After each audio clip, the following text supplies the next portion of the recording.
Hello friends, आप सभी का स्वागत है आपके अपने चैनल इजी लर्निंग में। आज हम लोग बीएड फर्स्ट ईयर के सिलेबस में एक चैप्टर है निर्देशन एवं परामर्श, उसमें अर्थ एवं अंतर को जानेंगे। यूनिट 4 में पढ़ना है हम लोगों को गाइडेंस एंड काउंसलिंग, ठीक है। उसके बारे में हम लोग आज जानेंगे। ये चैप्टर बहुत इम्पोर्टेंट है, आप लोग इसको ध्यानपूर्वक पढ़ेंगे, ठीक है। सबसे पहले हम लोग इसका अर्थ जानते हैं कि निर्देशन यानी गाइडेंस एवं परामर्श यानी काउंसलिंग, इसी के बारे में आज हम लोग जानेंगे। तो आइए जानते हैं क्या है, ठीक है। मानव एक विवेकशील प्राणी है। इस विवेकशीलता के कारण वह अन्य प्राणियों से भिन्न है।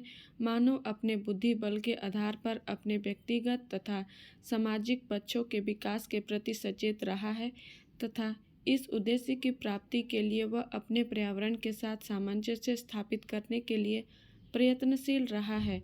वह अपनी सीमाओं से अवगत होते हुए पर्यावरण के साथ समन्वय स्थापित करके आज वह अन्य प्राणियों को पीछे छोड़ते हुए स्वयं प्रकृति का विलक्षण प्राणी बन गया है। इस प्रयास में उसको अनेक कठिनाइयों एवं समस्याओं से जूझना पड़ा है।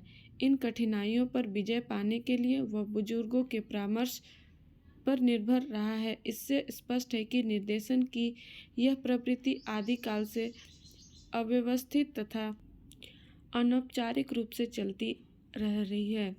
मनोवैज्ञानिक दृष्टि से देखें तो बाल्यावस्था में मानव की समस्त क्रियाएं वयस्क प्राणी की सहायता से संपन्न होती है, किंतु बाल्यावस्था पर पार करते ही वह अनेक प्रश्नों यानी जिज्ञासा समस्याओं में उलझ जाता है। व्यक्तिगत विभिन्नताओं के कारण सभी को इन जिज्ञासाओं और समस्याओं की अनुभूति एक समान नहीं होती है। कुछ का समाधान ढूंढने में व्यक्ति स्वयं सक्षम हो जाता है, किंतु कुछ जटिल एवं गंभीर समस्याओं के समाधान के लिए वह औपचारिक या अनौपचारिक साधनों पर निर्भर रहता है। कहने का मतलब स्टूडेंट्स कि हमें लाइफ में बहुत सी प्रॉब्लम क्रिएट होती है। हम अपने जीवन को आगे बढ़ाते हैं तो उस जीवन काल में हमें बहुत सी कठिनाइयों का सामना करना पड़ता है और बहुत सा सिचुएशन ऐसा होता है, बहुत बार ऐसा क्षण आ जाता है हमारे सामने कि हमें समझ नहीं आती है कि मुझे क्या करना चाहिए और नहीं करना चाहिए। उस समय बड़े बुजुर्ग की निर्देशन का हमें ज़रूरत पड़ती है और उसी निर्देशन के बाद हम सही मार्गदर्शन पर चल पाते हैं, ठीक है। निर्देशन का यही मतलब था कि हमें अच्छा निर्देशन मिल पाना, अपने लक्ष्य को प्राप्त करने के लिए एक अच्छा निर्देशन की ज़रूरत होती है, ठीक है। तो आगे हम लोग बढ़ते हैं। मनोवैज्ञानिक दृष्टि से देखें तो बाल्यावस्था में मानव की समस्त क्रियाएं वयस्क प्राणी की सहायता से संपन्न होती है, किंतु बाल्यावस्था पार करते ही वह अनेक प्रश्नों यानी जिज्ञासा तथा समस्याओं में उलझ जाता है। व्यक्तिगत विभिन्नताओं के कारण सभी को इन जिज्ञासाओं और समस्याओं की अनुभूति एक समान नहीं होती है। जाहिर सी बात है कि सभी कोई की परेशानी एक जैसी नहीं होती है। सबकी परेशानी, सबकी समस्याएं अलग अलग होती है और उसी समस्याओं के अनुसार उसे आगे की ओर निर्देशन का सही पालन करना चाहिए और उसी निर्देशन का पालन करते हुए आगे की ओर बढ़ना चाहिए, ठीक है। कुछ का समाधान ढूंढने में व्यक्ति स्वयं सक्षम होता है और किंतु कुछ जटिल एवं गंभीर समस्याओं के समाधान के लिए वह औपचारिक या अनौपचारिक साधनों पर निर्भर रहता है। कुछ की समस्या जो होती है वो छोटी अगर समस्या है तो उसका समस्या का समाधान वो खुद ही कर लेता है, स्वयं कर लेता है। पर अगर यदि समस्या बड़ी है तो उसे समस्या का समाधान ढूंढने के लिए दूसरे पे डिपेंडेंट होना पड़ता है, यानी दूसरे से निर्देश लेना पड़ता है। कहने का यही मतलब है। आज के जटिल जीवन में जटिल समस्याओं के समाधान में सहायता देना एक साधारण व्यक्ति के लिए दुष्कर कार्य है। अतः आज औपचारिक निर्देशन की आवश्यकता पहले की अपेक्षा अधिक अनुभव की जाने लगी है। आज भौतिकवाद काल में औद्योगिक क्रांति तथा संयुक्त परिवार के विघटन के कारण मानव अधिक तनावयुक्त जीवन व्यतीत कर रहा है। उसको जीवन के प्रत्येक स्तर पर अनुभवी व्यक्ति की सहायता की आवश्यकता अनुभव होती है। अनुभवी व्यक्ति द्वारा दी जाने वाली सहायता ही निर्देशन कहलाती है। अब बातें आती हैं कि ये निर्देशन कौन लोग दे सकते हैं। तो ये निर्देशन वही लोग दे सकते हैं जो व्यक्ति हमारे से बड़े हों और पहले कहीं ना कहीं उस समस्या से जूझ रहे हों और उसका समस्या का समाधान वो कर चुके हैं। वैसे ही व्यक्ति आपको सही निर्देशन दे सकते हैं। ठीक है। निर्देशन अतीत काल से चली आ रही प्रक्रिया है। कहने का मतलब कि ये निर्देशन देने का जो काम है वो बहुत प्राचीन समय से चली आ रही है, जो हमें लेनी चाहिए। बड़ों की निर्देशन लेनी चाहिए और अगर कहीं भी समस्या हो तो उस निर्देशन पे चलना चाहिए। समय के साथ इसका स्वरूप बदलता रहता है। निर्देशन का अर्थ है दिशा दिखाना अर्थात निर्देश देना। ठीक है, यहाँ देखिए आप लोग को दिखाई देगा। निर्देशन का अर्थ है दिशा दिखाना अर्थात निर्देश देना, किंतु यहाँ निर्देश आदेश से भिन्न है। निर्देश आदेश से भिन्न है, इसका बहुत बड़ा मीनिंग होता है। आदेश में अधिकार होता है। ठीक है, आदेश में अधिकार होता है। कहने का मतलब कि निर्देशन और आदेश में बहुत ही बड़ा डिफरेंस होता है। निर्देश देने का मतलब होता है कि ये निर्देश तुम्हें दिया जा रहा है और तुम्हारे ऊपर डिपेंड करता है कि इस निर्देशन पे तुम चलना चाहो या ना चाहो। पर आदेश का मतलब होता है कि जाओ तुम ये काम करके ही आना। तो आदेश का मतलब है कि वो करना ही करना है। किसी बड़ों का आदेश होता है और बड़ों का निर्देश होता है। दोनों में काफ़ी डिफरेंस स्टूडेंट्स, दोनों में डिफरेंस ये है कि आदेश का मतलब होता है कि उसे हर हाल करना है। निर्देश का मतलब होता है वो सुझाव है, आपको इच्छा हो तो करो और उस निर्देशन पे काम करोगे तो शायद आगे बढ़ोगे। पर आदेश का मतलब है उस आदेश का पालन करना होता है। ठीक है, आगे बढ़ते हैं। और निर्देशन सलाह होता है। अतः निर्देशन से आशय किसी बालक या व्यक्ति को दी जाने वाली सलाह या सहायता से है। कहने का मतलब निर्देश एक तरह की सलाह है। उस सलाह के बल पे आप आगे की ओर चल सकते हैं। यह सहायता नैतिक होती है, आध्यात्मिक तथा व्यावसायिक क्षेत्र में बड़ों के द्वारा छोटों को दी जाती है। भारत में निर्देशन की परंपरा अति प्राचीन है। यहाँ ब्राह्मण, पुरोहित, ऋषि, गुरुजन आदि समाज के सदस्यों तथा छात्रों को निर्देशन सहायता उपलब्ध करवाते थे। अतः यहाँ निर्देशन के स्वरूप को समझना आवश्यक है। ठीक है, ये हुआ हमारा निर्देशन। निर्देशन का सीधा सा ये मतलब है एक अच्छा सा सलाह जो बड़ों के द्वारा दी जाती है और ये बहुत ही प्राचीन समय से चली आ रही है। अब आगे बढ़ते हैं हम। निर्देशन की परिभाषा। निर्देशन की परिभाषा मतलब डेफिनेशन ऑफ गाइडेंस। इसका क्या परिभाषा होता है। अब तक जो हम निर्देशन का अर्थ समझे हैं वो एक लेमन लैंग्वेज में समझे हैं। अब कुछ साइंटिस्ट फिलोसोफर के अनुसार हम उसकी परिभाषा को देखेंगे। ठीक है, ये परिभाषा है निर्देशन किसी को निर्देश देना नहीं है। निर्देश में व्यक्ति अन्य व्यक्तियों पर अपने विचारों को थोपने का प्रयास करता है। स्पष्ट है कि निर्देश शब्द निर्देशन से भिन्न है। निर्देशन एक क्रिया है जिसमें दोनों पक्ष अर्थात निर्देशन देने वाला और निर्देशन प्राप्त करने वाला सक्रिय रहते हैं। निर्देशन ऐसी सहायता है जिससे व्यक्ति स्वयं अपने निर्णय लेते हुए अपने लक्ष्य तक पहुंचने में सफल हो सके। निर्देशन में समस्या का समाधान नहीं किया जाता है, अपितु व्यक्ति को स्वयं समाधान करने योग्य बनाया जाता है। निर्देशन का कार्य व्यक्ति में अंतर्निहित क्षमताओं, शक्तियों और योग्यताओं का ज्ञान कराना है। निर्देशन का अर्थ है को समझने के लिए यहाँ कुछ विद्वानों द्वारा निर्देशन से संबंधित दी गई परिभाषाओं का विचार करना हम लोगों के लिए उपयुक्त होगा। ठीक है, तो ये जो डेफिनेशन है क्रो एवं क्रो के अनुसार है, निर्देशन का अर्थ निर्देश देना नहीं, इसमें एक व्यक्ति का दृष्टिकोण दूसरे व्यक्ति पर थोपना नहीं, यह व्यक्ति के लिए वे निर्णय लेना नहीं जो स्वयं लेने चाहिए, दूसरे के जीवन का बोझ ढोना नहीं है, अपितु योग्य एवं सुप्रशिक्षित पुरुष या महिला द्वारा किसी भी आयु के व्यक्ति को दी जाने वाली ऐसी सहायता है कि वह अपनी जीवन प्रक्रियाओं को स्वयं गठित कर सके, अपने दृष्टिकोण को विकसित कर सके, अपने निर्णय स्वयं ले सके और अपना भार स्वयं वहन कर सके। निर्देशन का मतलब यही होता है। अब आगे देखते हैं गुड के अनुसार, निर्देशन व्यक्ति के दृष्टिकोणों एवं उसके बाद के व्यवहार को प्रभावित करने के उद्देश्य से स्थापित गतिशील परस्पर संबंधों का एक प्रक्रम है।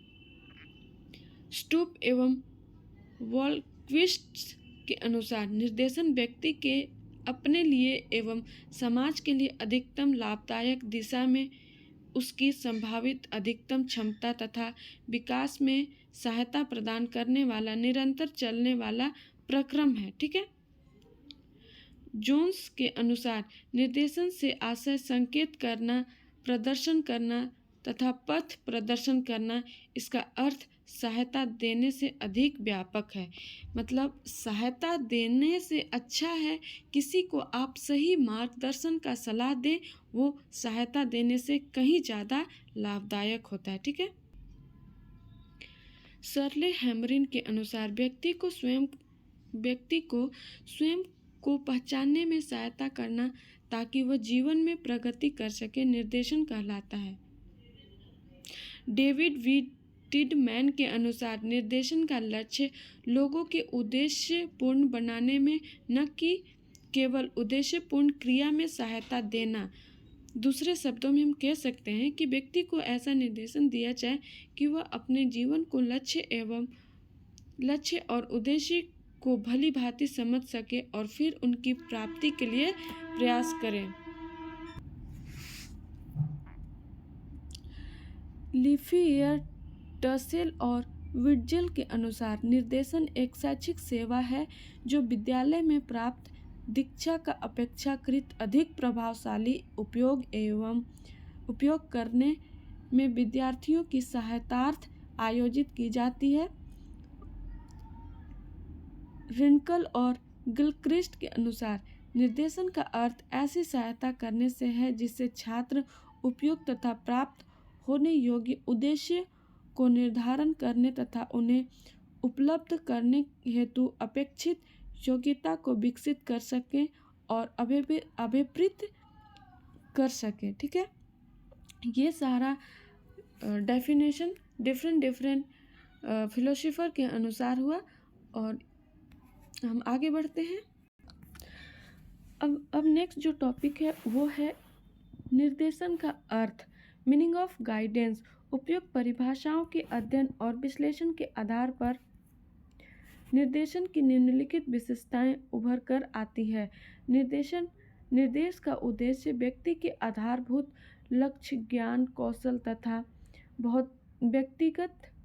व्यक्तित्व का विकास करना है। निर्देशन एक संगठित प्रक्रिया है और विशिष्ट कर्मचारियों सहित इसकी एक प्रणाली या पद्धति होती है। निर्देशन द्वारा व्यक्ति को समायोजन के लिए तैयार किया जाता है।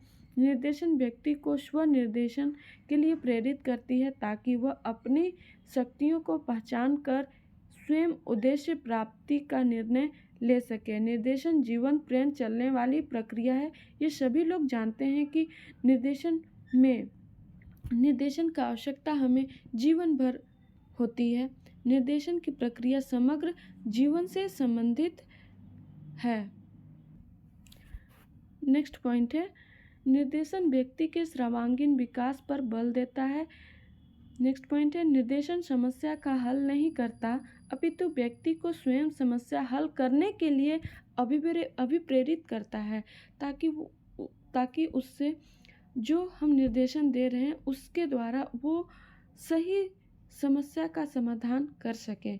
निर्देशन व्यक्ति की समस्या को समझाने में सहायता करता है। निर्देशन व्यक्ति में स्वाधीनता की प्रवृत्ति तथा अपने प्रति उत्तरदायी बनने की योग्यता में वृद्धि करता है।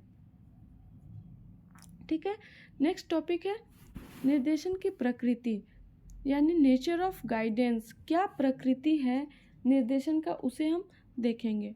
ठीक है, तो आइए देखते हैं। अन्य विषयों की भांति निर्देशन की प्रकृति का आधार दर्शन ही है। सहायता करना मानव का स्वभाव है। मानव के इस स्वभाव ने ही निर्देशन को जन्म दिया है। निर्देशन अन्य व्यक्तियों की कठिनाइयाँ अथवा समस्या को हल करने में दी जाने वाली सहायता। इसी आधार पर जॉन डीवी का कथन है कि मनोवैज्ञानिक द्वारा खोजी गई व्यक्तिक भेदों पर ही दर्शन की आधारभूत अवधारणा आधारित है। सत्य प्रतीत होता है। व्यक्तिक विभिन्नता का जन्म वंशानुगत और सामाजिक वातावरण के प्रभाव से होता है। इसीलिए निर्देशन की प्रकृति इन व्यक्तिक विभिन्नताओं से प्रभावित होती है। निर्देशन की प्रकृति को निम्न बिंदु से स्पष्ट करते हैं। फर्स्ट पॉइंट है निर्देशन एक सतत प्रक्रिया है। Guidance is a continuous process. निर्देश एक प्रक्रिया है जो जीवन की प्रत्येक अवस्था में निरंतर चलती रहती है। इसका उद्देश्य व्यक्ति की व्यक्तिगत तथा सामाजिक समायोजन में सहायता करना। निर्देशन स्वयं में शिक्षा यानी गाइडेंस इज एजुकेशन इटसेल्फ। निर्देशन का उद्देश्य व्यक्ति को स्वयं समझने के लिए शिक्षित करना है तथा उसकी क्षमताओं का ऐसा खुलासा करना है कि वह स्वयं को समायोजित तथा समुदाय का एक व्यवहारवादी सदस्य सिद्ध कर सके। इस प्रकार निर्देशन एक महत्वपूर्ण शैक्षिक प्रक्रिया है। थर्ड पॉइंट है व्यक्ति सहायता यानी पर्सनल असिस्टेंस। निर्देशन एक व्यक्तिगत सहायता है। भले ही निर्देशन समूह में दिया जा रहा हो, पर निर्देशन में सहायता का केंद्र बिंदु व्यक्ति होता है। ठीक है, नेक्स्ट पॉइंट है निर्देशन का व्यापक क्षेत्र। निर्देशन का व्यापक क्षेत्र means wide scope of guidance. निर्देशन में लिंग और आयु के आधार पर विभेद नहीं होता है। ये चीज़ सभी लोग जानते हैं। आप सब बीएड के स्टूडेंट हैं, आप लोगों से उम्मीद है कि ये जानते होंगे कि निर्देशन में लिंग और आयु के आधार पर विभेद नहीं होता है। निर्देशन स्त्री पुरुष दोनों तथा विभिन्न आयु वाले व्यक्तियों को सही दिशा दिखाकर उनकी समस्या समाधान में सहायता करना, ये हमारी जन्मसिद्ध कह सकते हैं और प्राचीन काल से चलती आ रही है। निर्देशन देने का काम हम बड़े बुजुर्ग से निर्देशन लेते हैं और छोटे को देते हैं।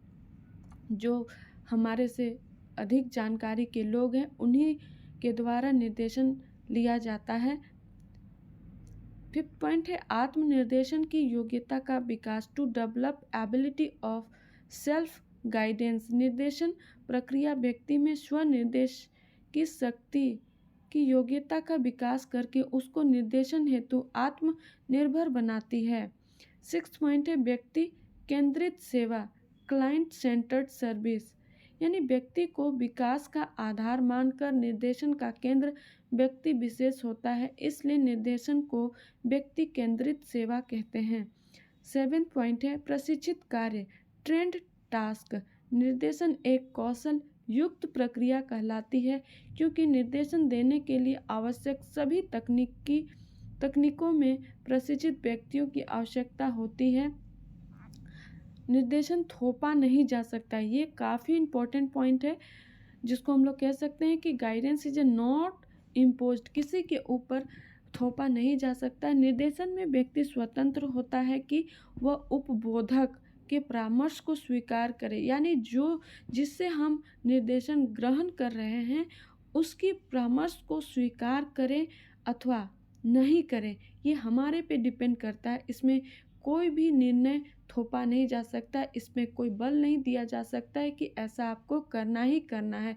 इस तरह का कोई भी थोपा नहीं जा सकता, इस तरह का कोई बल नहीं दिया जाता है। निर्देशन का यही मतलब होता है। हमारा जो नेक्स्ट पॉइंट है वो ये है कि निर्देशन अनुदेशन से भिन्न होता है, यानी guidance is different from instruction. निर्देशन में अनुदेशन की भांति छात्रों में कौशल के विकास तथा विषय वस्तु के एकाधिकार पर ध्यान केंद्रित नहीं किया जाता है। क्षमताओं का विकास है next point. Development of capacity. निर्देशन में व्यक्ति की सहायता स्वयं की क्षमताओं से परिचित होने और उनको विकसित करने के लिए की जाती है। सबसे इम्पोर्टेंट पॉइंट ये है स्टूडेंट्स के हमारे अंदर कितनी क्षमता है और उस क्षमता को बाहर दिखाने के लिए, जीवन में उतारने के लिए भी हमें निर्देशन की आवश्यकता होती है। और अगर वो क्षमता हमें खुद नज़र नहीं आती है तो दूसरों की भांति बड़े बुजुर्ग के, बड़े जो ज्ञानी हैं उन लोगों के भांति हमारे अंदर की क्षमताओं को वो दिखाने की कोशिश करते हैं, तो वैसे क्षमता को हमें देखना चाहिए। ठीक है। नेक्स्ट पॉइंट है निर्देशन एक सहकारी प्रक्रिया है। Guidance is a cooperative process. निर्देशन एक सहकारी प्रक्रिया है जिसमें सभी संस्थाओं का सहयोग आवश्यक है। विद्यालय स्तर पर आवश्यक है कि सभी संस्थाओं के सदस्य निर्देशन में सहयोग करें। इसमें माता पिता, अभिभावक, शिक्षक, प्रधानाध्यापक, उपबोधक का कहने का मतलब है जो हमारे से बड़े हैं और नॉलेजेबल पर्सन है, हमसे जो ज़्यादा कह सकते हैं कि एक्सपीरियंस्ड हैं, मनोवैज्ञानिक आदि की भूमिका महत्वपूर्ण है। संक्षेप में निर्देशन की प्रकृति से आशय है कि यह व्यक्ति को आत्मबोध कराने वाली, निरंतर चलने वाली, समायोजन में सहायक, व्यक्ति विशेष पर ध्यान केंद्रित करने वाली, सहकारिता पर आधारित प्रक्रिया है। अब है नेक्स्ट जो आगे टॉपिक है वो है निर्देशन का क्षेत्र, यानी कि इस निर्देशन को हम लोग कहाँ कहाँ पे यूज कर सकते हैं। अगर हमें कोई सही निर्देश, सही सलाह देते हैं तो हम इस निर्देशन का उपयोग कहाँ पे कर सकते हैं, यानी स्कोप ऑफ गाइडेंस। तो देखते हैं। निर्देशन का केंद्र बिंदु व्यक्ति होने से इसके क्षेत्र के विषय में बड़ी भ्रांति है। निर्देशन का विषय क्षेत्र बड़ा व्यापक होता है। निर्देशन के क्षेत्र को अग्र रेखा चित्र की सहायता से हम लोग स्पष्ट करेंगे। ठीक है। सबसे पहले निर्देशन का केंद्र आप लोग सबसे ऊपर में देख रहे हैं, व्यक्ति की क्षमताओं का विकास, स्वयं स्वपरिस्थिति, संबंध परिस्थिति। निर्देशन का क्षेत्र विद्यालयों में छात्रों के व्यक्तिगत एवं सामाजिक संबंध, छात्र का पाठ्यक्रम से संबंध और व्यक्ति का शैक्षिक एवं व्यावसायिक अवसरों से संबंध।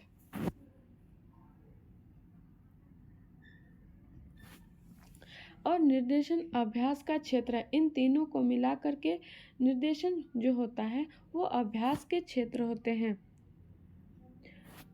मूल्यांकन, समायोजन, नवीनीकरण एवं विकास। ठीक है। तो आइए इस रेखा चित्र को देखने के बाद हम क्या निष्कर्ष निकालते हैं उसे हम देखते हैं।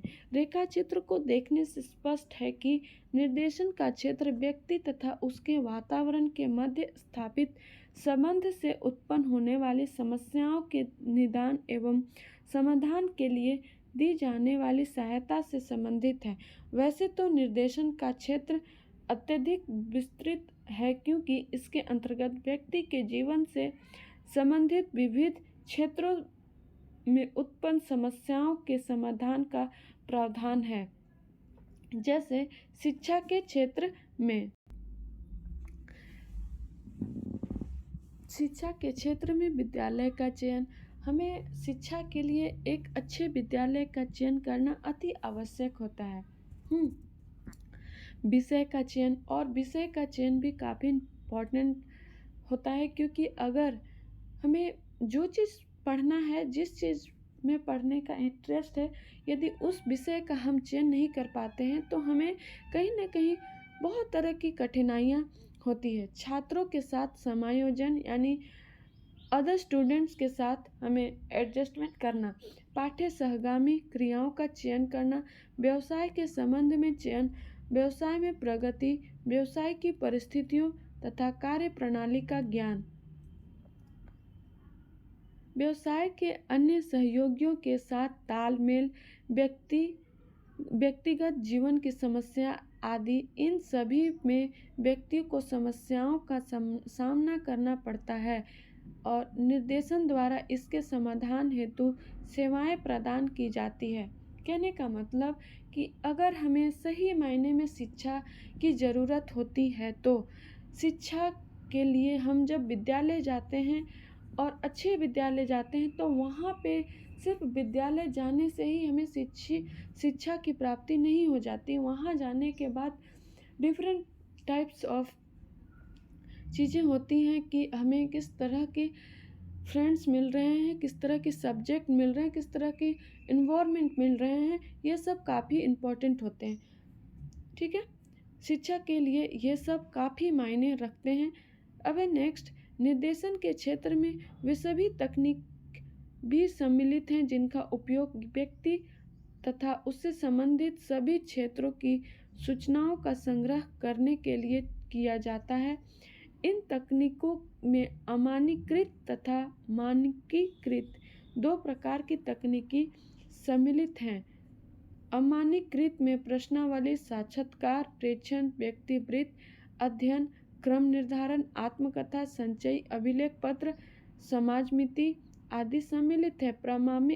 प्रमापीकृत में अभिरुचि, बुद्धि, उपलब्धि, रुचि और व्यक्तित्व परीक्षण सम्मिलित हैं।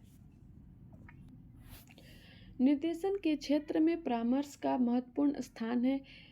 इसमें प्रयुक्त परामर्श की विधियों का अध्ययन भी सम्मिलित है। निर्देशन में सूचना महत्वपूर्ण स्थान रखती है। शैक्षिक एवं व्यावसायिक सूचनाओं के स्रोत, सूचना प्राप्त करने की विधियां आदि भी निर्देशन के क्षेत्र में सम्मिलित हैं। यहाँ रेखाचित्र के आधार पर विद्यालय में निर्देशन के क्षेत्र के बारे में विचार प्रस्तुत है। विद्यालय में व्यक्ति का संबंध 3 प्रकार की परिस्थितियों के साथ होता है। फर्स्ट है, विद्यालय में व्यक्तियों का व्यक्तिगत एवं सामाजिक संबंध।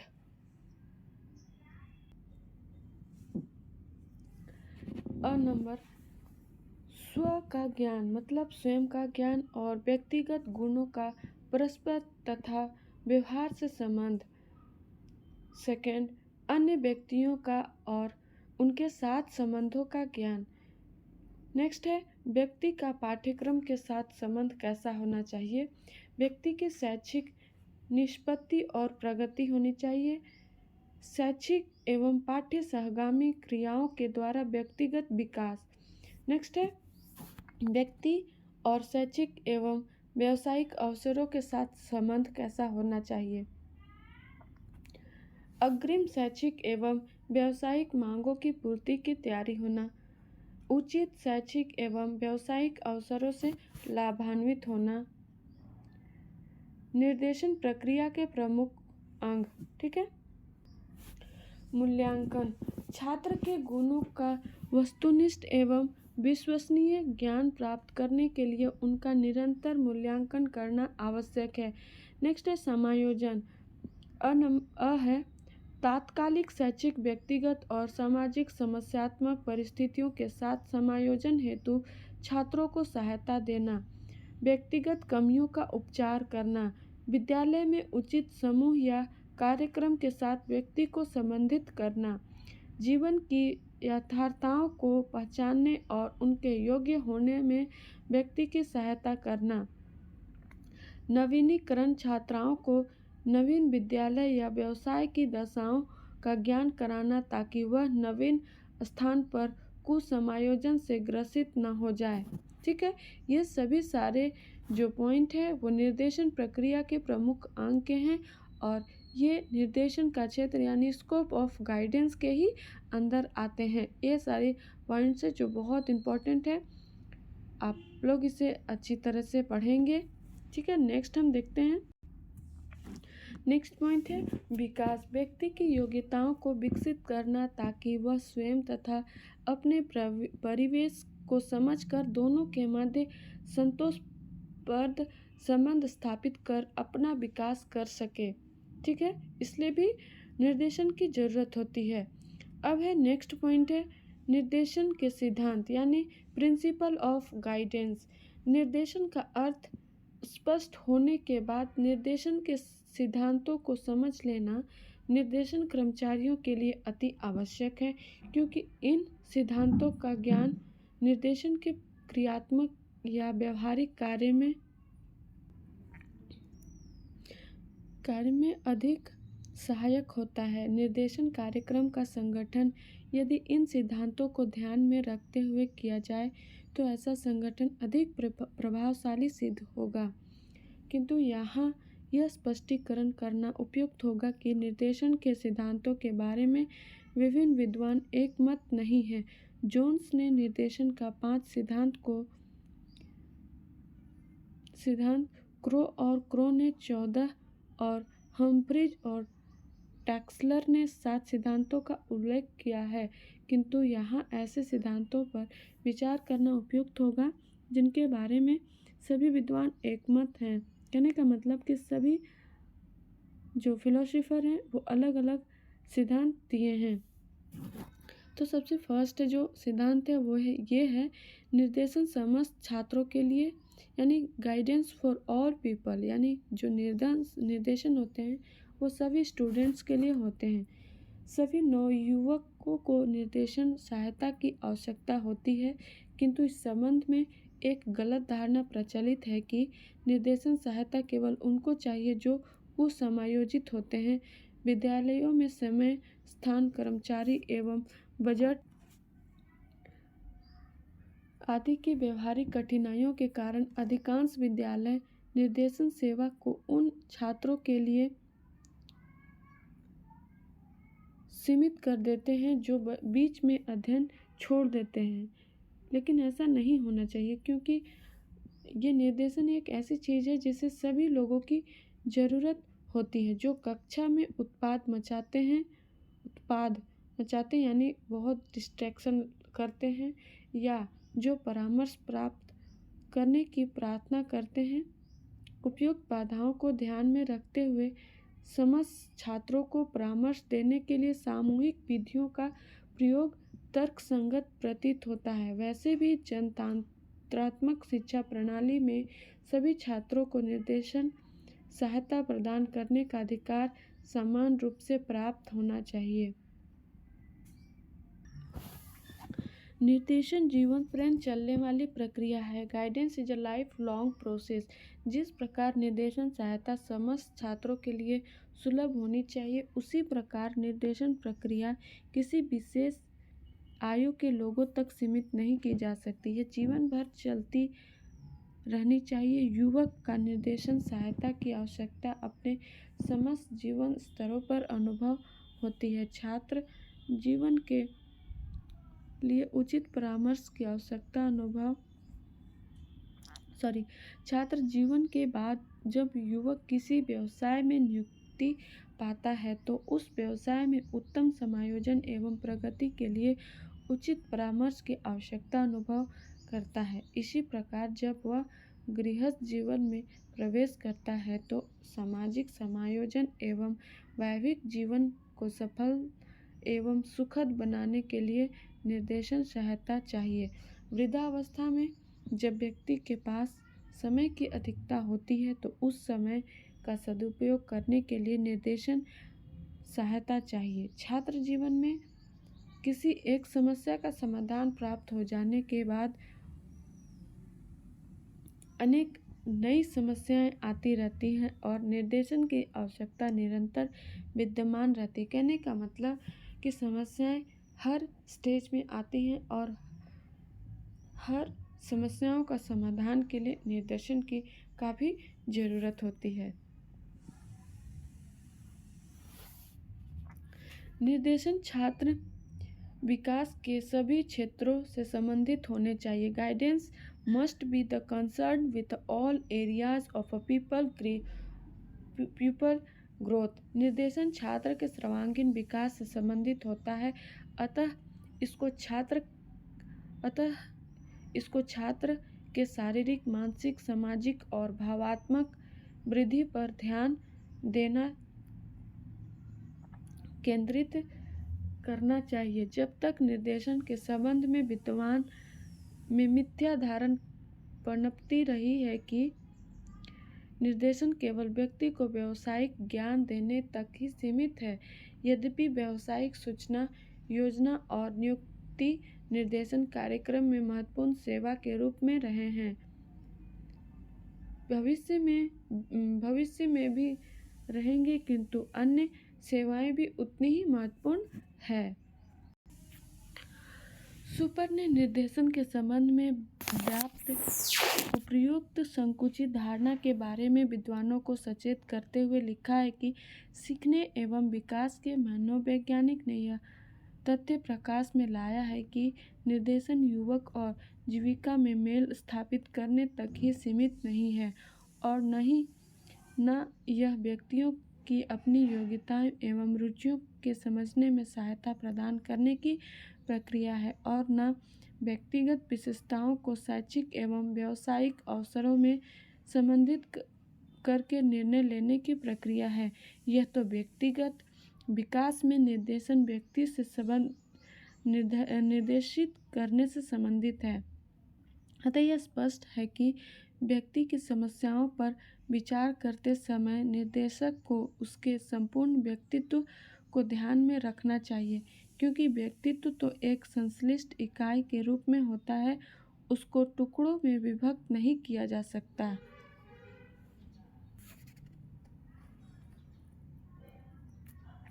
नेक्स्ट पॉइंट है, निर्देशन आत्मबोध और आत्म विकास को विकसित करता है। Guidance encourage self discover and self development.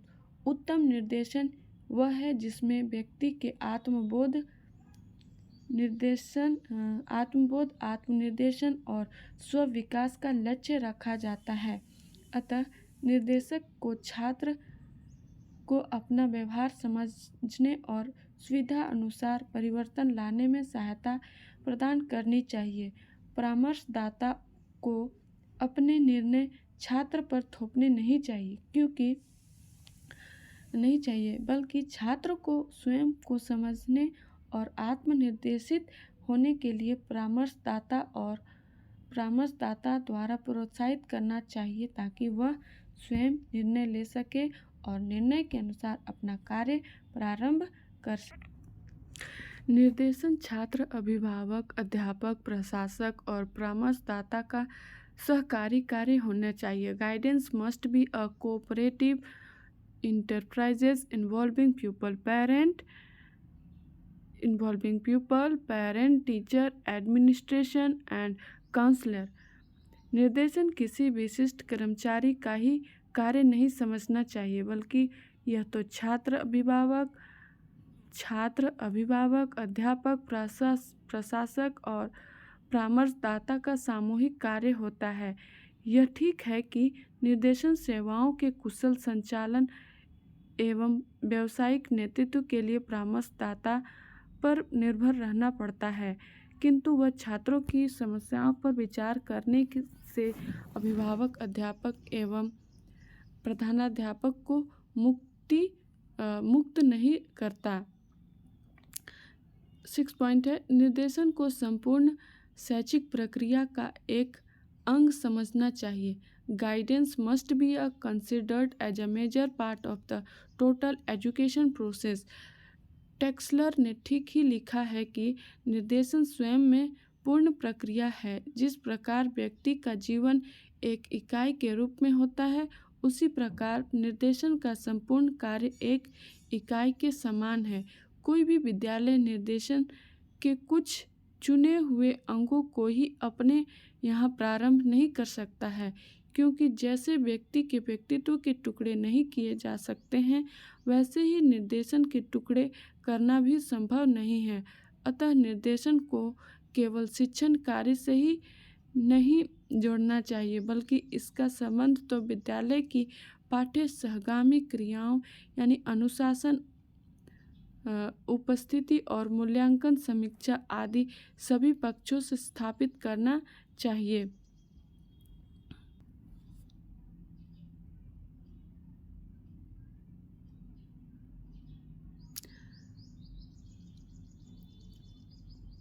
विद्यालय में अध्यापक गण निर्देशन को शिक्षण या अन्य कार्यों से पृथक मानते हैं। इस प्रकार की धारणा में सुधार करना चाहिए और शिक्षण प्रशिक्षण में ही ऐसा प्रावधान रहे कि वे निर्देशन को शिक्षा प्रक्रिया का एक आवश्यक अंग समझे। ठीक है, नेक्स्ट है निर्देशन को समाज और व्यक्ति दोनों के प्रति उत्तरदायी होना चाहिए। Guidance must be a responsible both to the individual and to society. मानव एक सामाजिक प्राणी है। इसी कारण शिक्षाविदों ने शिक्षा का एक उद्देश्य छात्र में सामाजिकता की भावना का विकास करना माना है। निर्देशन को अपना ध्यान केवल व्यक्ति पर ही केंद्रित नहीं करना चाहिए, बल्कि उस समाज के प्रति भी उत्तरदायी होना चाहिए। जनतंत्रात्मक समाज में व्यक्तियों को एक दूसरे के प्रति उत्तरदायित्व के बारे में सचेत रहना चाहिए। तभी इस प्रकार का समाज अपने अस्तित्व को सुरक्षित बनाए रख सकता है। इस विवरण से स्पष्ट है कि निर्देशन को नवयुवकों में ऐसी आत्मनिर्भरता का विकास करने में सहायता करनी चाहिए जो छात्रों को एक दूसरे के प्रति उत्तरदायित्व का ज्ञान कराएं। ठीक है, नेक्स्ट है निर्देशन कार्यक्रम में अधिकांश व्यक्तियों को सामान्य व्यक्ति मानना चाहिए। Considering most individuals as average normal person. निर्देशन कार्यक्रम के संचालकों में मिथ्या धारणा व्याप्त है कि निर्देशन सहायता की आवश्यकता केवल ऐसे व्यक्तियों को होती है जो बौद्धिक या शारीरिक रूप से पिछड़े हो या संवेगात्मक विकास कम हो।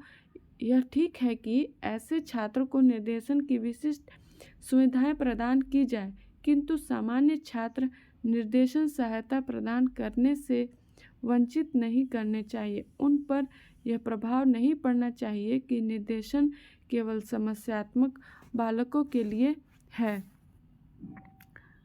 निर्देशन सभी के लिए होते हैं और ये निर्देशन सभी के लिए काफ़ी इम्पोर्टेंट होता है। ऐसा नहीं है कि जो स्टूडेंट पिछड़े हैं उन्हीं के लिए निर्देशन इम्पोर्टेंट होते हैं, सभी के लिए निर्देशन काफ़ी इम्पोर्टेंट होते हैं। नेक्स्ट पॉइंट है लचीलापन यानी फ्लेक्सिबिलिटी।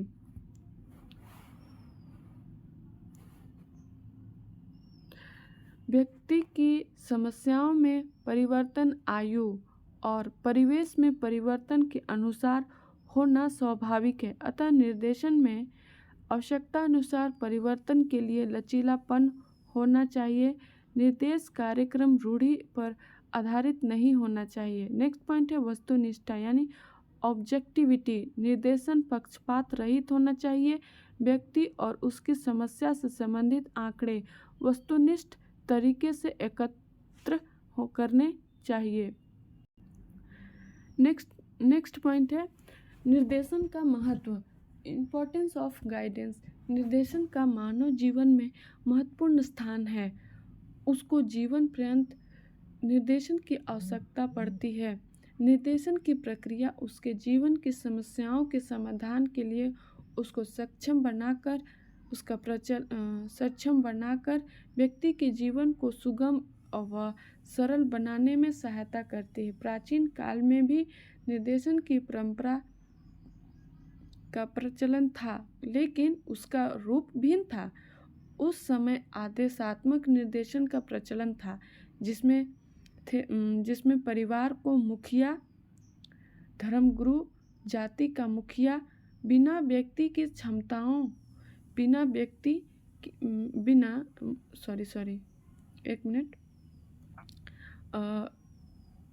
उस समय आदेशात्मक निर्देशन का प्रचलन था, जिसमें परिवार को मुखिया, धर्मगुरु, जाति का मुखिया बिना व्यक्ति की क्षमताओं के ज्ञान के निर्देशन दिया करते थे।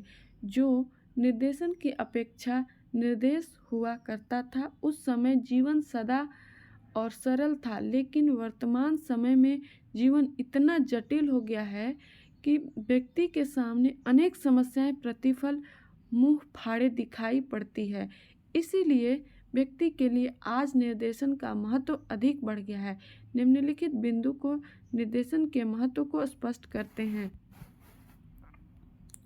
फर्स्ट पॉइंट है व्यक्तिक भिन्नता यानी इंडिविजुअल डिफरेंस।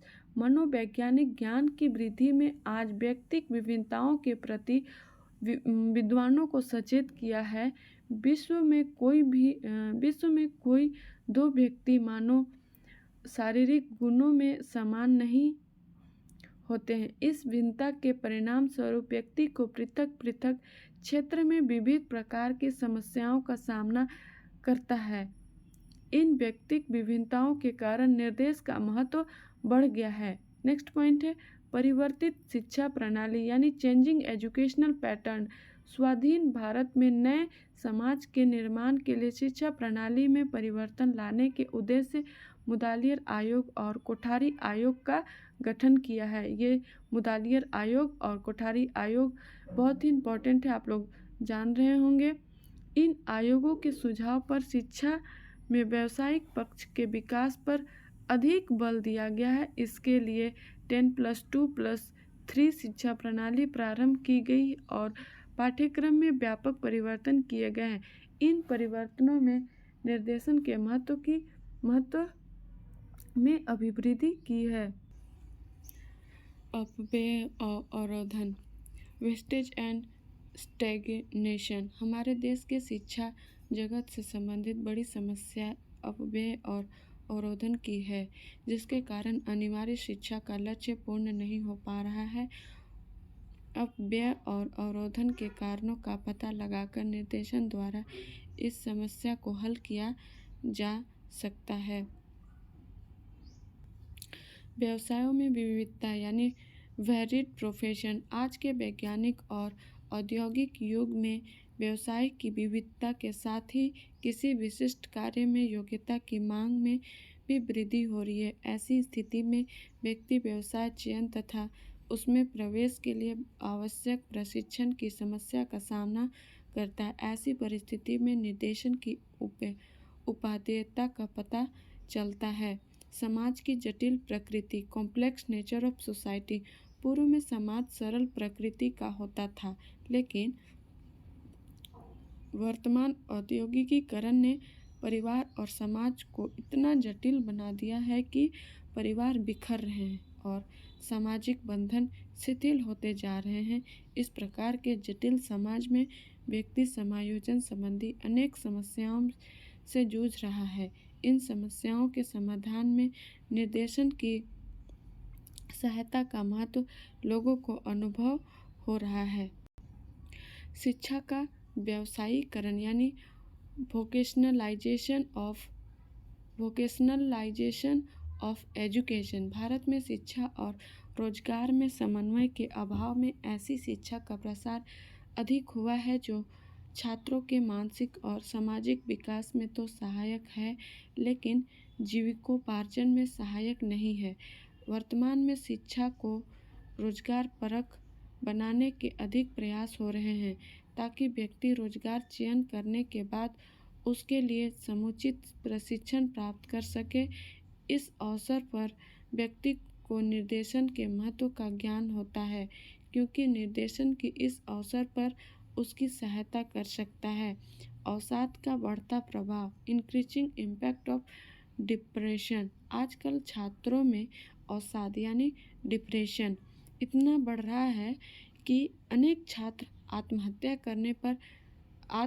करने का प्रयास करते हैं। अवसाद यानी डिप्रेशन बढ़ने का मुख्य कारण प्रतियोगिता है। साथ ही माता पिता की अपने बच्चों के उच्च आकांक्षाएं एवं समाज में प्रतिष्ठा आदि कारक भी डिप्रेशन में वृद्धि करते हैं। अवसादग्रस्त यानी डिप्रेशन से युक्त बालक का उपचार निर्देशन में ही निहित है। ये सभी लोग जानते हैं कि अगर कोई स्टूडेंट या कोई छात्र अगर डिप्रेशन से है तो उस तरह का इसे सलाह निर्देश देना चाहिए जो वो डिप्रेशन से निकल कर उभर कर वो आगे आए और उस डिप्रेशन में डिप्रेशन से हटकर कुछ अच्छा करने की कोशिश किया जाए और जो कुछ भी हुआ उसे भूलने की कोशिश किया जाए। आज के स्टूडेंट्स में सबसे बड़ी कमी है कि जो कुछ उनके साथ हुआ है उनका बदला लेने के वजह से बहुत सारा कांड, बहुत सारा मारपीट की कर लेते हैं। ऐसा नहीं करना चाहिए, उसे भूलकर आगे की जीवन में उन लोगों को बढ़ना चाहिए। नेक्स्ट पॉइंट है जीवन अधिक व्ययशील यानी एक्सपेंसिव लाइफ। सही बात है, आज के जीवन में कह सकते हैं ना हम कि जितनी कमाई नहीं है उतनी खर्च है। अगर हम 4 रुपये कमा रहे हैं तो हमारे में जो मेंटलिटी है वो खर्च 5 रुपये 6 रुपये तक की है। तो इस तरह से हमारे जीवन जो है काफ़ी एक्सपेंसिव हो गई है। तो क्या है इसमें देखते हैं, मानो कि इस भौतिकवादी युग में आवश्यकताएं इतनी बढ़ गई है कि आय से अधिक खर्च में वृद्धि हो रही है, जिससे परिवार के सामने आर्थिक संकट पैदा हो जाता है।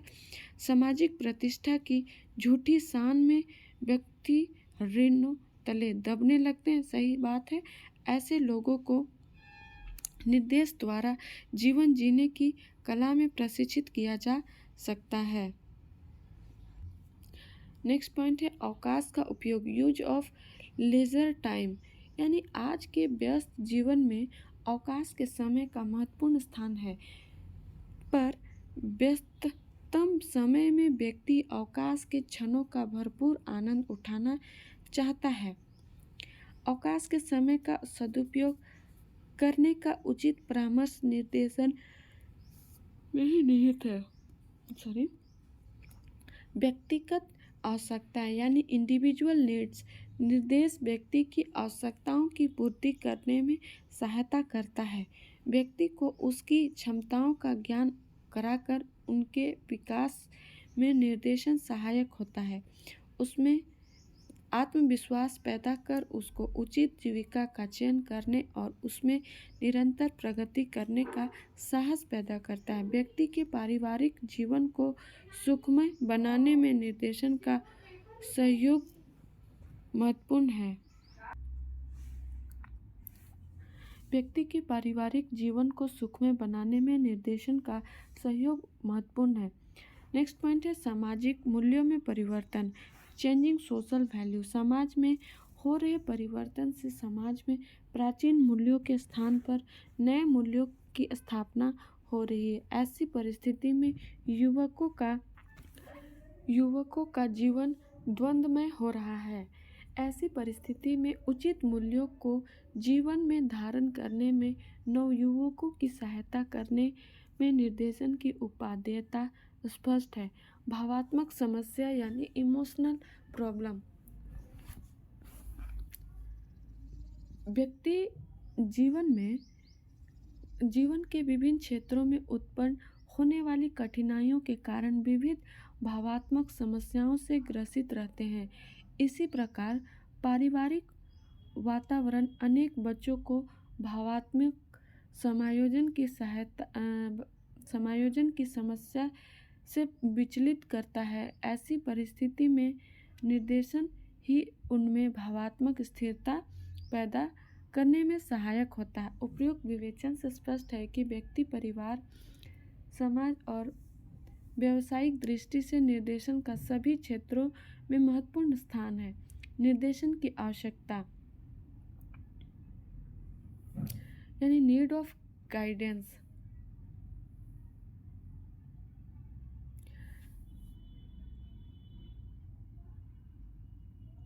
वर्तमान युग में वैज्ञानिक प्रगति, यांत्रिक विकास और भूमंडलीकरण के कारण जीवन में मापदंडों, मूल्यों और आवश्यकताओं में तेजी के साथ हो रहे परिवर्तन के मानव जीवन को अत्यधिक जटिल बना दिया है। परिणाम स्वरूप मानव जीवन के विविध पक्षों तथा व्यक्तिगत, शैक्षिक, व्यावसायिक, सामाजिक आदि सभी में समस्याएं पैदा हो रही है। जिनके समाधान के लिए निर्देशन आवश्यक है। भारत में स्वतंत्रता प्राप्ति के बाद यहाँ भी राजनैतिक, सामाजिक और औद्योगिक क्षेत्रों में क्रांतिकारी परिवर्तन हुए हैं जो मानव जीवन में अनेक समस्याएं पैदा कर रहे हैं। भारत में निर्देशन की आवश्यकता के बारे में ठीक ही लिखा है। निर्देशन की आवश्यकता सभी युगों में रही है, पर आज भारत में जो दशाएं पैदा हो रही है उन्होंने निर्देशन की आवश्यकता को पर्याप्त रूप से बलवती बना दिया है। निर्देशन की आवश्यकता को निम्नलिखित दृष्टियों से अनुभव किया जाता है।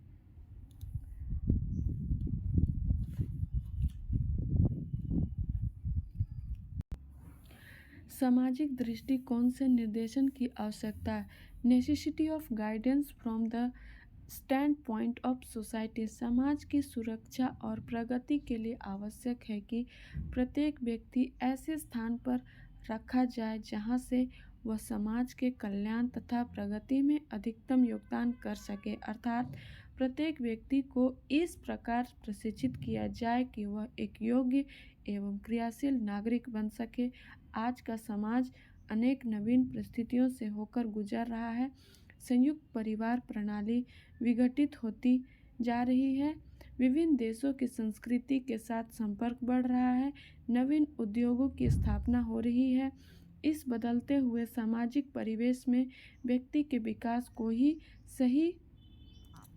को सही दिशा देने में निर्देशन का महत्वपूर्ण स्थान है। यहाँ हम सामाजिक दृष्टि से आवश्यक अन्य आधारों के संदर्भ में निर्देशन की आवश्यकता पर विचार करेंगे। ठीक है, सबसे फर्स्ट है परिवर्तित पारिवारिक दशाएं, चेंजिंग कंडीशन ऑफ होम। प्राचीन काल में बच्चे का घर या परिवार में रहकर ही व्यावसायिक प्रशिक्षण हो जाता था। कृषक उस समय किसी एक क्रिया में दक्ष न होकर विभिन्न क्रियाओं में दक्षता प्राप्त करता था। धीरे धीरे परिवार के वातावरण में परिवर्तन आया। प्रशिक्षण का दायित्व अब परिवार पर न रहकर विद्यालय पर आ गया।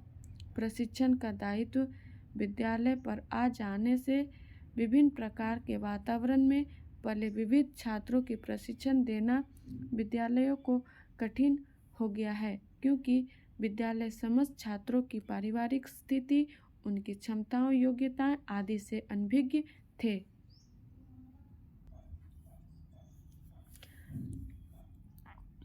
अतएव छात्रों को उनकी योग्यताएं एवं क्षमता के अनुकूल प्रशिक्षण देने के लिए निर्देशन सहायता की आवश्यकता अनुभव की जाने लगी। कहने का मतलब स्टूडेंट्स, पहले प्राचीन काल में जो शिक्षा दी जाती थी उसी शिक्षा से उन लोगों का जीवन यापन हो जाता था। पहले की जो शिक्षा थी वो घर पर ही पारिवारिक शिक्षा दी जाती थी और उन्हीं शिक्षा से वो आगे बढ़कर अपना जीवन यापन कर लेते थे। पर ये जो व्यावसायिक प्रशिक्षण, ये जो औद्योगिकीकरण का जो हमारा समय बढ़ता गया, उसके कारण आज जीवन ऐसा हो गया है कि शिक्षा का महत्व घर से निकलकर विद्यालय तक पहुंच गया है। कहने का मतलब अब घर पे शिक्षा देने की बोझ समाप्त तो नहीं कर सकते हैं, बल्कि ये कह सकते हैं कि कम हो गई है और पूरी की पूरी बोझ विद्यालय पे आ गई है। और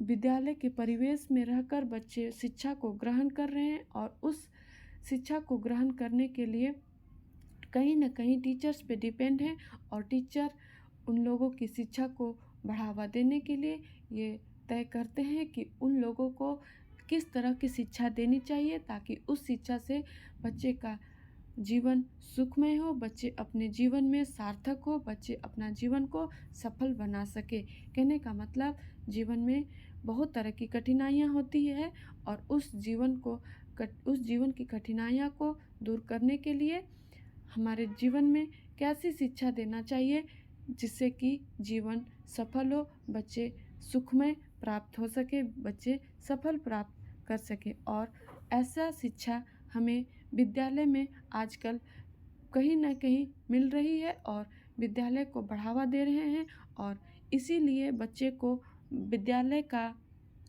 चयन सही तरीके का करना चाहिए।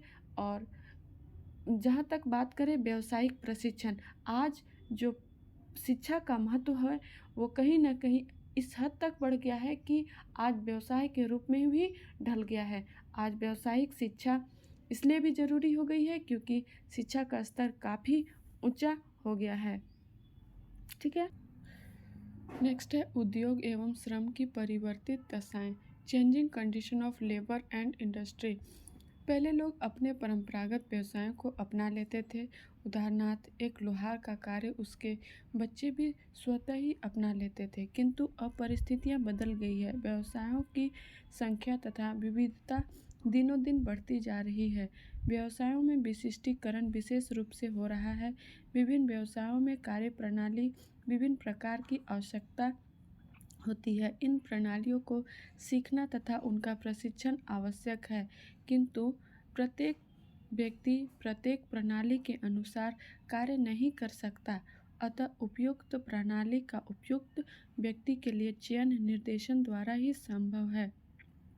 कहने का मतलब, पहले का लोग जो होते थे वो पेरेंट्स अगर एक लोहार है तो बच्चे भी लोहार का ही कार्य को अपना लेते थे स्वतः ही। लेकिन अब ऐसा चेंजेज हो गया है, परिस्थिति बदल गई है। परिस्थिति ये बदली है कि अगर कोई पेरेंट्स लोहार हैं तो ऐसा ज़रूरी नहीं कि उसके बच्चे भी लोहार का ही कार्य करें। वो एक अलग तरह का कार्य करेंगे, वो अपने निर्देशन के अनुसार आगे बढ़ेंगे। नेक्स्ट है जनसंख्या में परिवर्तन, चेंजिंग इन पॉपुलेशन। भारत में जनसंख्या तीव्र गति से बढ़ रही है। सन 1931 में हमारे देश की जनसंख्या करीब 2,755 लाख थी। यही जनसंख्या 1951 में बढ़कर 3,569 लाख हुई तथा 1981 में जनसंख्या 6,851 करोड़ हो गई। जनसंख्या वृद्धि के साथ साथ जनसंख्या की प्रकृति में भी परिवर्तन हो गया है। अब व्यक्ति ग्रामों से नगरों की ओर दौड़ रहे हैं। परिणाम स्वरूप शहरों में आबादी बढ़ती जा रही है, जिससे नगरों का जीवन अत्यंत भीड़ युक्त, जटिल तथा विशिष्ट हो गया है। अतः जनसंख्या वृद्धि ने तथा उनकी परिवर्तित प्रकृति ने निर्देशन की आवश्यकता को और बढ़ा दिया है। नेक्स्ट है सामाजिक मूल्यों में परिवर्तन, चेंजिंग सोशल वैल्यू। देश में हो रहे परिवर्तनों के साथ यहाँ का संपूर्ण समाज भी बदल रहा है। इसके साथ ही पूर्व स्थापित सामाजिक मूल्यों के प्रति वर्तमान नवयुवकों की निष्ठा कम होती जा रही और नवीन मूल्यों की स्थापना के प्रति उत्साह बढ़ रहा है।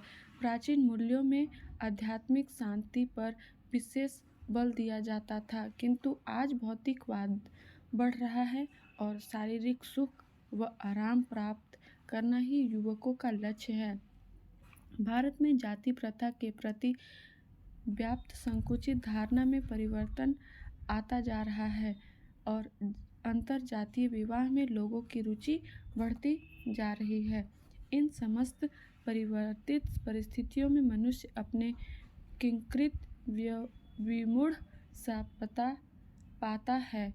एक और प्राचीन मूल्यों में आस्था कम हो रही है तो दूसरी ओर नवीन मूल्यों में निर्धारित नहीं हो पा रहे हैं। ऐसी विकट परिस्थितियों में युवकों द्वारा निर्देशन सहायता की मांग करना स्वाभाविक है। धार्मिक तथा नैतिक मूल्यों में परिवर्तन, change moral and religious condition. सामाजिक, आर्थिक एवं औद्योगिक परिवर्तनों का प्रभाव निश्चित रूप में हमारे नैतिक तथा धार्मिक स्तर पर पड़ रहा है। धार्मिक रीति रिवाज बदलने से कट्टरपंथी कम ही दृष्टिगत होते हैं। इसके साथ ही देश में व्यभिचार बढ़ता जा रहा है। नैतिक दृष्टि से कोई भी व्यक्ति अपने उत्तरदायित्व का पालन ईमानदारी से नहीं कर रहा है। रिश्वत का बोलबाला है। मंदिरा का सेवन, जुआ खेलना, धूम्रपान, उच्च जीवन स्तर के मानदंड हो गए हैं। ऐसी परिस्थितियों से नवयुवकों को बचाने के लिए हम निर्देशन की सहायता उपेक्षा नहीं कर सकते हैं।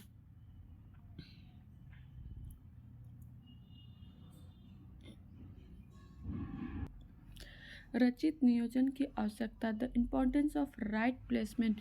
यदि व्यक्ति को अपनी योग्यताओं एवं क्षमताओं के अनुसार कार्य मिलता है तो इससे उसको व्यक्तिगत संतोष के साथ साथ उत्पादन क्षमता में विकास के लिए प्रोत्साहन भी प्राप्त होता है।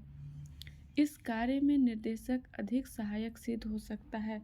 राजनीतिक दृष्टिकोण से निर्देशन की आवश्यकता। Necessity of the guidance from the stand point of politics. राजनीतिक दृष्टिकोण से भी देश में इस समय निर्देशन की बड़ी आवश्यकता। राजनीतिक क्षेत्र में निर्देशन की आवश्यकता अंगीकृत बिंदुओं से स्पष्ट होती है।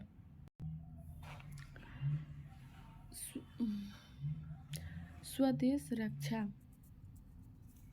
स्वदेश रक्षा की दृष्टि से इस समय देश में निर्देशन की अत्यंत आवश्यकता है। भारत अब तक पंचशील के सिद्धांतों का अनुयायी रहा है, किंतु चीन और उसके पश्चात पाकिस्तान के बर्बर आक्रमणों ने भारत को अपनी सुरक्षा को दृढ़ करने को मजबूर कर दिया है। सुरक्षा की मजबूती केवल सेना तथा युद्ध सामग्री को जुटा लेने से नहीं होती। जरूरत है योग्य सैनिक तथा अफसरों का चयन करना। ऐसे सैनिकों का चयन करना जिनका मनोबल ऊंचा हो और जो आवश्यकता पड़ने पर अपना बलिदान भी दे सकें।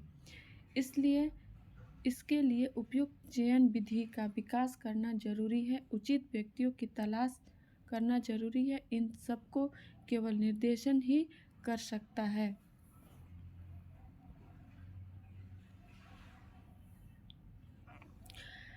प्रजातंत्र की रक्षा। भारत इस समय विश्व के प्रजातंत्र देशों में सबसे बड़ा देश है। यदि भारत में प्रजातंत्र खतरे में पड़ जाता है तो यह समझना चाहिए कि संपूर्ण विश्व का प्रजातंत्र खतरे में पड़ गया है। अतः हमें अपने प्रजातंत्र की रक्षा करनी है।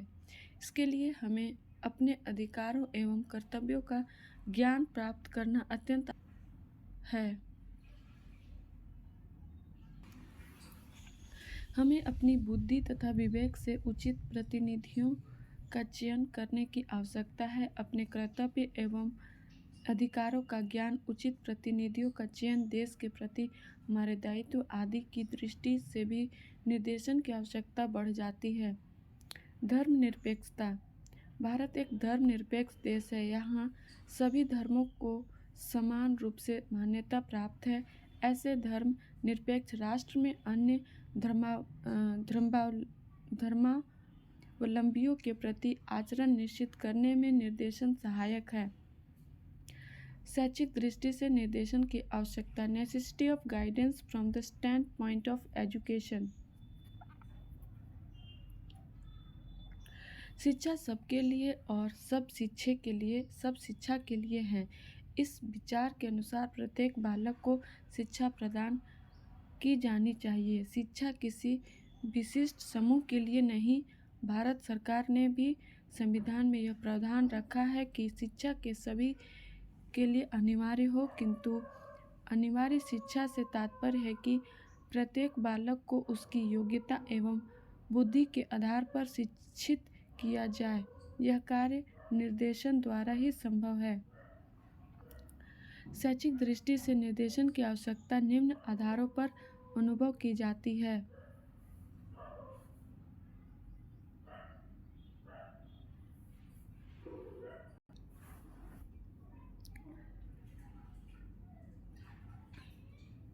पाठ्यक्रम का चयन। Choice of curriculum. आर्थिक एवं औद्योगिक विविधता के परिणाम स्वरूप पाठ्यक्रम में विविधता का होना आवश्यक था।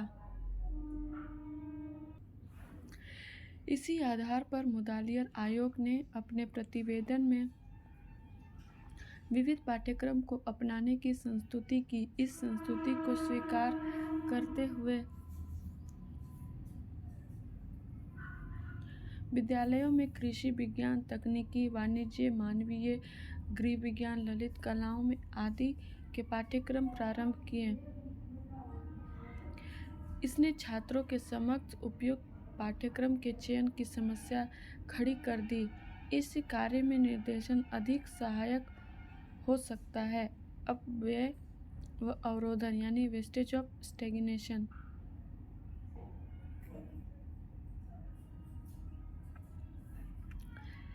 भारतीय शिक्षा जगत की एक बहुत बड़ी समस्या है अपव्यय से संबंधित। यहाँ अनेक छात्र शिक्षा स्तर को पूर्ण किए बिना ही विद्यालय छोड़ देते हैं। इस प्रकार उस विद्यालय की शिक्षा पर हुआ व्यय व्यर्थ हो जाता है। श्री के जी सैयदन ने अपव्यय की समस्या को स्पष्ट करने के लिए कुछ आंकड़े प्रस्तुत किए हैं। सन 1952-53 में कक्षा 1 में शिक्षा प्राप्त करने वाले 100 छात्रों में से सन 55-56 तक कक्षा 4 में केवल 43 छात्र ही पहुंच पाए। इस प्रकार 57% छात्रों पर धन अपव्यय हुआ। इस प्रकार की समस्या अवरोधन की है। एक कक्षा में अनेक छात्र कई वर्ष तक अनुत्तीर्ण होते रहते हैं। बोर्ड तथा विश्वविद्यालय की परीक्षाओं में तो अनुत्तीर्ण छात्रों की समस्या दिन प्रतिदिन बढ़ती जा रही है। गलत पाठ्यक्रम के चयन, गंदे छात्रों की संगति या पारिवारिक कारण अपव्यय या अवरोधन की समस्या को उत्पन्न करते हैं। निर्देशन सेवा इन कारणों का निदान करके इस समस्या के समाधान में अधिक योगदान कर सकती है। नेक्स्ट पॉइंट है निर्देशन के कार्य। 20वीं सदी में प्रारंभिक दशकों के निर्देशन को एक महत्वपूर्ण आंदोलन का रूप दिया गया था। प्रारंभ में व्यावसायिक निर्देशन को ही आंदोलन में प्राथमिकता दी गई। धीरे धीरे निर्देशन का क्षेत्र विस्तृत होता गया और इसमें शैक्षिक, व्यक्तिगत, पारिवारिक, सेक्स विशिष्ट बालकों के निर्देशन को सम्मिलित कर इसका क्षेत्र व्यापक हो गया। क्षेत्र में विस्तार के साथ ही इसके कार्यों में भी अभिवृद्धि होती गई। यहाँ निर्देशन के मुख्य कार्यों का विवरण प्रस्तुत है। निर्देशन प्रक्रिया का मुख्य आधार व्यक्तिक विभिन्नता है, अतः इसका महत्वपूर्ण कार्य व्यक्तिक विभिन्नता को ज्ञात कर व्यक्तियों को इससे अवगत कराना है। व्यक्तिक विभिन्नता को ज्ञात करने के लिए विभिन्न परीक्षणों का प्रयोग करके परीक्षा परिणाम का विश्लेषण करना। थर्ड है व्यक्ति में संबंधित सूचनाएं प्राप्त करने के लिए अप्रमाणीकृत और प्रमाणीकृत परीक्षणों का प्रयोग करना। परीक्षण के लिए उचित परीक्षणों का चयन करने में सतर्क रहना। फोर्थ है शिक्षा संबंधी सूचनाएं एकत्रित करना तथा छात्रों और अभिभावकों को सूचनाओं से अवगत कराना। पाठ्यक्रम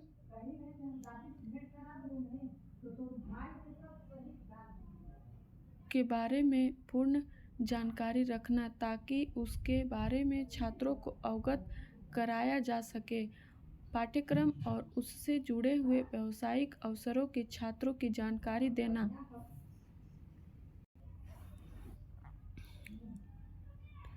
फिफ्थ पॉइंट रिपीट कर रहे हैं।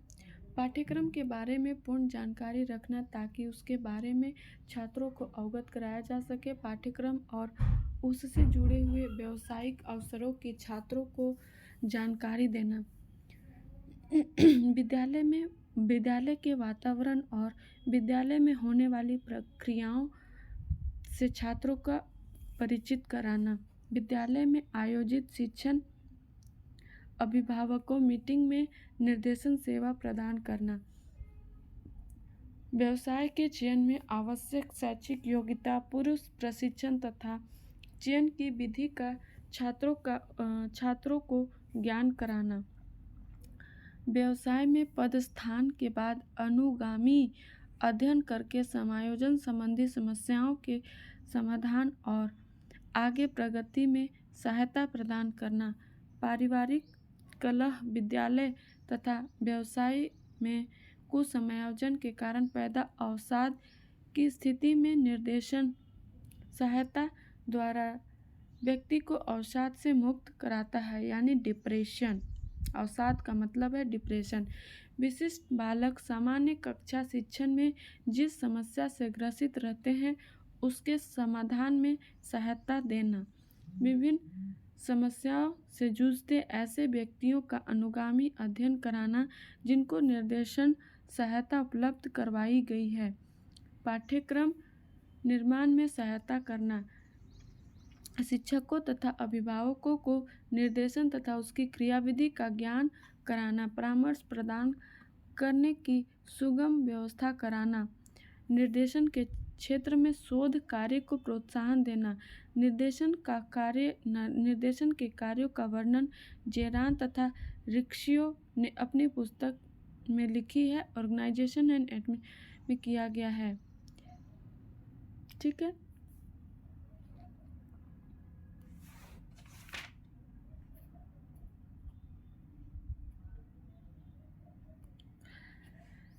एक इम्पोर्टेंट पॉइंट है, व्यक्ति को अपनी योग्यताओं, रुचियों, अभिरुचियों तथा अभिवृत्तियों की जानकारी प्राप्त करने में सहायता करना।